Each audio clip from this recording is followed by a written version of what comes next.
I just want to read you. This is Axel Springer, spokesperson, talking to Puck yesterday, saying most people underestimated the way that Bill Ackman is completely losing it. That's what he said about you. Yes. And went on to say that the facts of the story stand. Neri Ackman never admitted to plagiarism. Okay. Axel Springer is now a recourse party if there is a lawsuit. Our next guest is Pershing Square CEO Bill Ackman. The past couple of weeks, you have been active throughout on X, outspoken on all of these issues. There have now been attacks against your wife around the idea of plagiarism. I think people are trying to understand what is motivating you, what you're trying to do. When they go after your wife, you know that you're making some progress. I mean, I feel very, the worst of this is for Neri, who did no wrong, who said nothing really publicly. It started with anti-Semitism on campus. Then I got concerned about governance at Harvard. I would say I was extraordinarily committed before. I'm undeterred, and actually I'm standing up an organization very shortly to focus on precisely this. What's that organization going to do? It's going to be, I would say, the problem with think tanks is they write a bunch of papers, nothing happens. I would say it's going to be a think and do tank. It's going to be an activist. We're going to study these issues, and we're going to come up with solutions to problems, and we're going to implement. And what are those issues as you see them? This is about anti-Semitism, or this is about free speech, or this is about DEI, or this is about governance? All the above. All the above. This kind of activism now requires, sort of a serious team. We've got some extra space. I'll rent some space. I'll hire some people, hire a CEO, put together a board of directors, and we're going to go after these issues in a very aggressive way. I think there's a lot of people who are watching you write on X, almost by the hour, constantly. Can you just take us inside both your own head on this, your home, what this has felt like? Because there's an interesting dynamic at play, which is you have long been somebody who has attacked others in the context of activism. Mm-hmm. And now, in some cases, arguably, you are being attacked. Mm-hmm. And your family's being attacked. I was attacked before.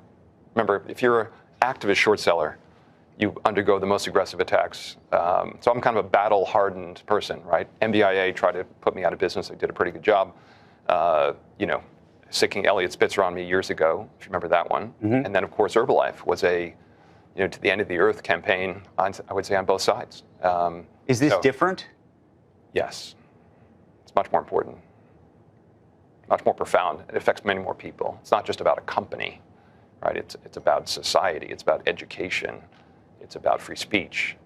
It's about, not just higher education. It's about nursery school to, K through 12 education. Now that you have been on the other side and your wife is being accused of plagiarism herself. Sure. And you have disputed that it is plagiarism. You've argued around the idea and the definition of plagiarism. What does it mean to be able to cite somebody but not necessarily put quote marks around it?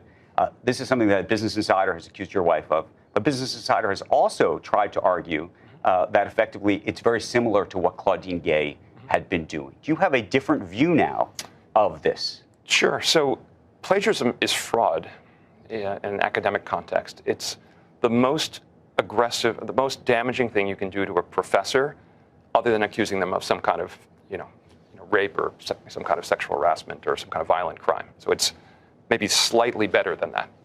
So it's a very serious crime. And it is, for that reason, when a professor is accused of plagiarism, it's a very serious process that goes underway to determine whether or not it's plagiarism. Now, it doesn't take 6 months, which is a typical period for assessing whether a professor has committed plagiarism, to determine whether they had a footnote or quotation marks. It's about intent.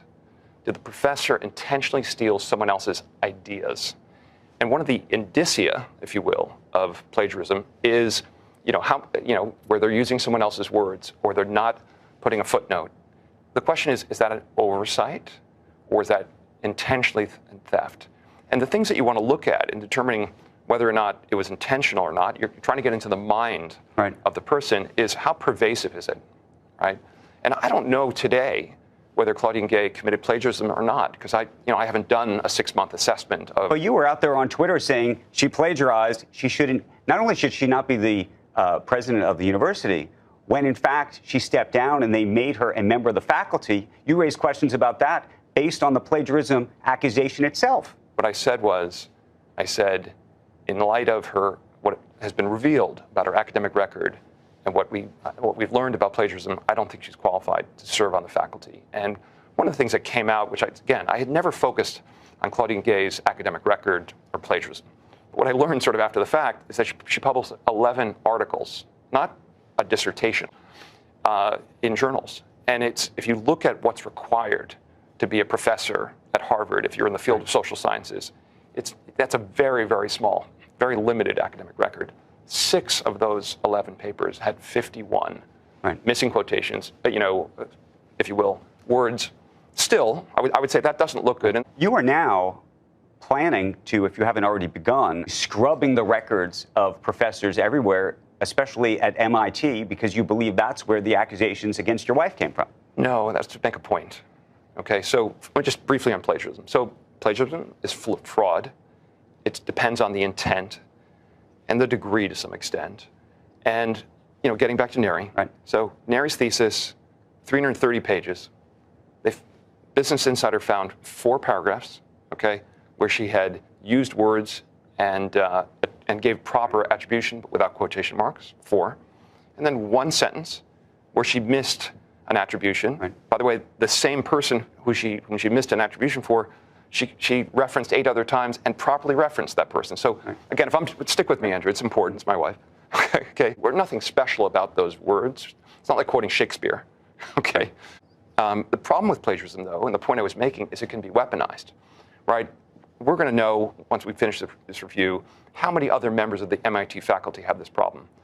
And if it's plagiarism, because we find a dozen paragraphs without attribution and 300 other members of the faculty, it makes no sense. So what has to happen, to be clear, one of the things our little institute kind of focus on, we should impanel a group of top scholars, and let's come up with a definition of plagiarism that's consistent with what makes sense. And we're proving a point by showing, if the standard is we find a missed footnote, you are a plagiarizer. Again, what Business Insider said is we found 4 paragraphs and a footnote, so Neri Oxman's dissertation is marred by plagiarism. And then when Neri said, they're right, there were 4 paragraphs and 1 sentence, the next story they wrote, it was Neri Oxman admits to plagiarism. She didn't admit to plagiarism. She admitted to basically a few clerical errors in a 330-page doc file. What about the facts themselves? And I just want to read you. This is Axel Springer, spokesperson, talking to Puck yesterday, saying, most people underestimated the way that Bill Ackman is completely losing it. That's what he said about you. Yes. And went on to say that the facts of the story stand. Their argument, I believe, is that the facts are the facts. There's a question potentially about the motivations which you've raised about the editors and the reporters who may have pursued that story. I love that statement. Let me tell you why I love that statement. Business Insider is a wholly owned subsidiary of Axel Springer. It's probably a several $100 million entity. Axel Springer is a multi-billion-dollar entity. When Axel Springer says the facts in the Business Insider story are correct, after I put out my 6,000 word thing outlining why the facts are false, the most material is Neri Oxman admitted to plagiarism. Neri Oxman never admitted to plagiarism, okay? Axel Springer is now a recourse party if there is a lawsuit, which is where you started your question. I hope we don't end up there. It's really important that Biden steps aside, says he's going to step down. I think he's just on the age past his prime issue. I think a good part of the reason why we have what's going on in the world geopolitically is he's perceived as a weak president, and he will be even weaker in a year. Does that mean that you would vote for former President Trump against President Biden right now? I'll make that decision when I have the choice.